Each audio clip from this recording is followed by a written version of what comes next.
အားလုံးပဲမင်္ဂလာပါဖက်တိုပီယာမှပြန်လည်ကြိုဆိုလိုက်ပါတယ်အခုတင်ဆက်ပေးမယ့်အကြောင်းအရာလေးကတော့ကတွင်းနဲ့ပတ်သက်တဲ့ကျန်းမာရေးအသိပညာနည်းပဲဖြစ်ပါတယ်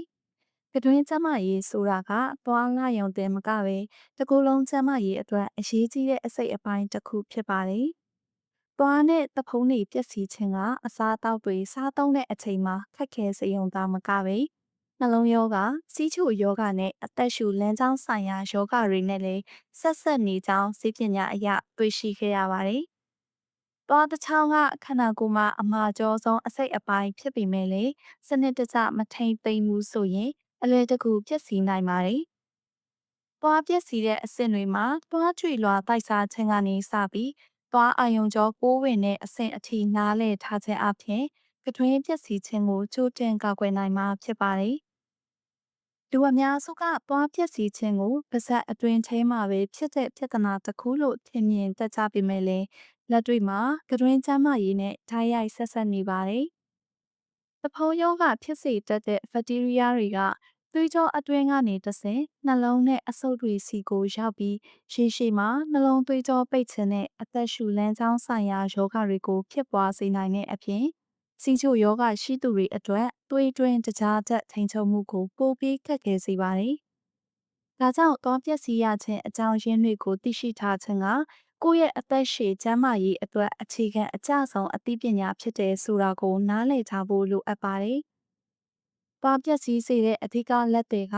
နေ့စဉ်စားသုံးနေတဲ့အစားအသောက်တွေထဲကမှတကြားနဲ့အဆစ်ဓာတ်တွေဖြစ်ကြပါတယ်။အချိုဓာတ်ပါတဲ့အစားအစာတွေကိုစားသုံးလိုက်တဲ့အခါတွင်းအတွင်းမှာရှိတဲ့ဘက်တီးရီးယားတွေကတကြားဓာတ်ကိုစားသုံးပြီးဘေးထွက်ပစ္စည်းအဖြစ်အဆစ်တွေကိုထုတ်လွှတ်လိုက်ပါတယ်။အဆစ်တွေကသွားရဲ့အခိုင်အမာဆုံးအလွှာဖြစ်တဲ့ကြွေလွှာကိုတိုက်စားပြီးသွားပိုးစားခြင်းကိုစတင်စေပါတယ်။အထူးသဖြင့်ကပ်စေးတဲ့မုံအားဖြည့်အချိုရည်နဲ့ဆိုတာတွေကသွားမျက်နှာပြင်မှာအချိန်ကြာမြင့်စွာကပ်ညှိနေတတ်တာကြောင့်ပိုပြီးအန္တရာယ်များပါတယ်။ဒါအပြင်တံပရာရည်ဒါမှမဟုတ်အချင်ဓာတ်လွန်ခဲ့တဲ့အသီးအနှံတွေကိုအလွန်အကျွံစားသုံးခြင်းကလည်းသွားကြွေလွှာကိုဓာတ်ရိုက်ပြုတ်ပြောင်းစေပြီးသွားပိုးစားခြင်းကိုမြန်ဆန်စေပါတယ်။ရေခဲဆိုတာရေကိုအေးခဲထားတဲ့တဘာဝရေအခဲသုံးဖြစ်ပြီးအချိုဓာတ်လည်းမပါတာကြောင့်ဘေးထွက်ဆိုးကျိုးကင်းတယ်လို့တချို့ကထင်ကောင်းထင်တတ်ကြပါတယ်။တကယ်တော့ရေခဲရည်ကသွားအတွင်းပိုင်းမှာရှိတဲ့တစ်ရှူအပျော့တွေကိုတုံ့ပြန်မှုရင့်မြတ်အောင်လှုံ့ဆော်ပေးတာကြောင့်သွားကျင်ခြင်းသွားကိုက်ခြင်းတွေဖြစ်ပေါ်စေပါတယ်။ဒါအပြင်ရေခဲသုံးတွေကိုကိုက်ဝါခြင်းကသွားနာခြင်းနဲ့သွားပဲ့ခြင်းတွေဖြစ်စေပါတယ်။ကလေးတွေမှာညအိပ်ယာမဝင်ခင်နဲ့တရေနိုးတဲ့အခါမှာနှုတ်ဘူးတောင်းလေးရှိကြတာကြောင့်သွားတွေပိုးစားပြီးသွားပျက်စီးကြရပါတယ်။အရွယ်ရောက်ပြီးသူတွေအနေနဲ့လည်းညအိပ်ယာဝင်ခါနီးမှာနိုးတစ်တီးဖြော်ရည်တစ်ခုခုတောက်ပြီးတိုင်းသွားတိုက်တက်ပါတယ်။တရင်နိုးရေစားတဲ့အခါတိုင်းတောက်ရည်တစ်မျိုးတည်းကိုသာတောက်တင်ပါတယ်။ဆေးလိပ်ကသွားအယောင်ပြက်ပြဲမင်းညစ်လာစေအောင်သာမကတဖုံးယောဂကိုဖြစ်စေပါတယ်။အထူးသဖြင့်ဆေးရွက်ကြီးကတွင်နှကန်းနဲ့ရှာကင်စာဖြစ်စေလို့ဆေးလိပ်နဲ့ဆေးရွက်ကြီးတွေကိုရှောင်တင်ပါတယ်။ကော်ဖီထဲမှာပါတဲ့အဆစ်တွေကသွားအယောင်ကိုဝါညစ်စေပါတယ်။ဝိုင်ထဲမှာပါတဲ့အဆစ်ဓာတ်တွေကသွားရဲ့ကြွေလွှာတွေကိုပါလာစေပြီးအပေါက်ဖြစ်စေပါတယ်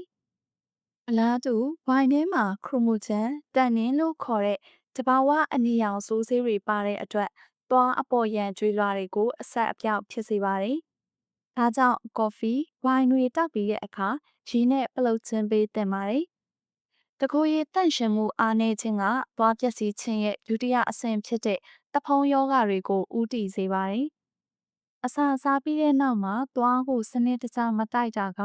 သွားမျက်နှာပြင်မှာတကြီးလို့ခေါ်တဲ့ဘက်တီးရီးယားအလွှာပါးလေးတွေစုမိလာပါတယ်။အဲ့ဒီအလွှာတွေကို48နာရီအတွင်းဖေရှားတာမျိုးမလုပ်မိဘူးဆိုရင်ကြောက်ခဲလို့ပဲမာကြောတဲ့သွားကြောက်တွေဖြစ်လာပါတယ်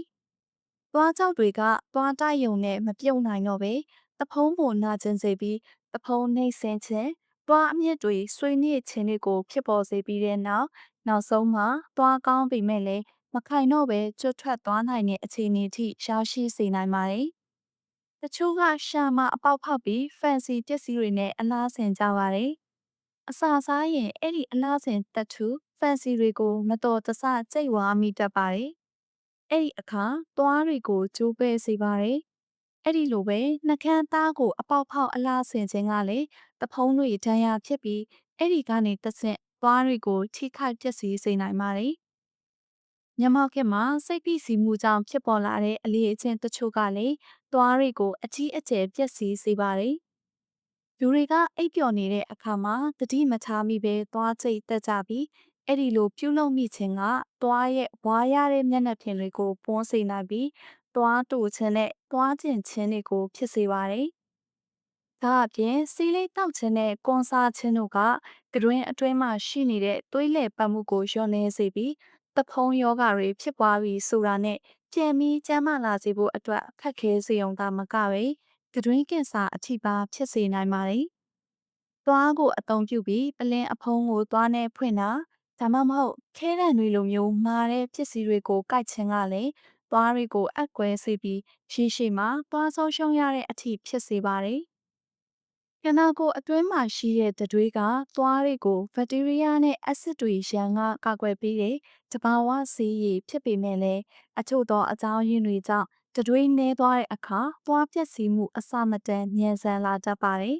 ။သွေးတိုးကျစေစိတ်ကြယောဂကုစိတ်နဲ့အချို့သောဓာတ်မတည့်ခြင်းတွေအတွက်တောက်သုံးရတဲ့ဆေးဝါးတွေက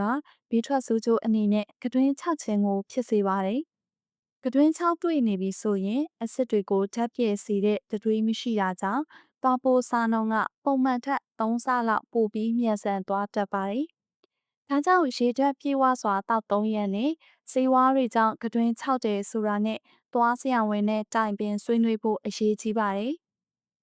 သွားပျက်စီးခြင်းကရုတ်တရက်ဖြစ်ပေါ်လာတာမဟုတ်ပဲနေ့စဉ်အလေးအကျင့်သေးသေးလေးတွေကနေစုမိပြီးမှဖြစ်ပေါ်လာတာဖြစ်ပါတယ်။သွားကိုတနည်းနှစ်ကြိမ်မှန်ကန်တဲ့ဤစနစ်နဲ့တိုက်တာမျိုး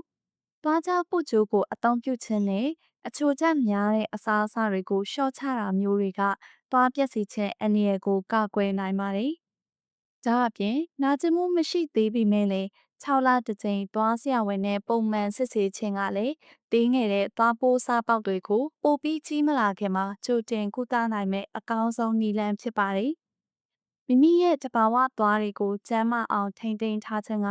ကုန်ကျစရိတ်ကိုသက်သာစေုံသာမက